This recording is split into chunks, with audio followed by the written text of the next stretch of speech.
Good afternoon, everyone. I'm sure we've all heard the phrase that Rome was built in a day, but do you truly know what that entails?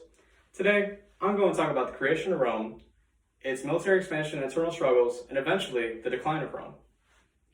Rome began after the fall of Troy when refugees fled out to the eastern peninsula of Italy and became the center point of all trade there. The Tuscans to the north were the center point of all culture, and the Romans also developed a lot of their holidays, celebrations, and daily activities. Eventually, Rome would expand and take over the Italian peninsula. To the west was the Macedonian army, and King Philip III led them to try and stop the expansion into their territory. Romans at the time had policies established and also learned to quickly adapt and overcome a lot of militaries back then. Their army was so advanced to be flexible and have strength and just have a set established army that they were able to adapt to the Macedonian phalanx strategy, and they also adopted that strategy against other armies as well. The reason why their military was so great at military expansion was their adaptability, flexibility, and strength in numbers.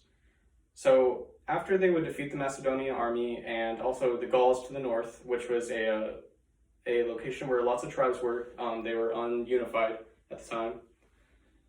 They would take over them, defeat their armies, and eventually, instead of taxing them, they would actually ally them and take a number of the people that fought against them on new campaigns against other enemies. Rome would also go and expand to the land of Britain at the time, and they defeated the British. However, because of food shortages and the way they had their food supply set up, this was quickly abandoned at the time, so they just fled back to Gaul. There was a lot of uprisings because Rome had policies established that didn't allow citizenship unless you served in the army. A lot of the policies created a lot of civil infrastructure and civil war later on. Because of the way that they would tax farmers and take land away from farmers, it also created food shortages, and they would have to rely on their newly conquered enemies for food. This created another civil war later on as well, food shortages. So after the conquering of Macedonian armies and Gaul and Britain, they went down to Africa to try and start a new campaign. They actually took over Egypt. They also set up an allyship with Cleopatra. She was the sister of the king there, and they overthrew him and put her in power.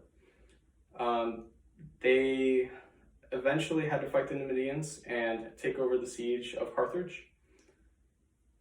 After the siege of Carthage, Julius Caesar, who was the lead military commander at the time and also dictator and imperator of the army, he was assassinated by his fellow Senate, and this erupted into civil war once again.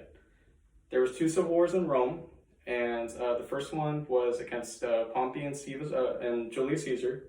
Julius Caesar prevailed over Pompey and led his new army afterwards to the campaign against Carthage.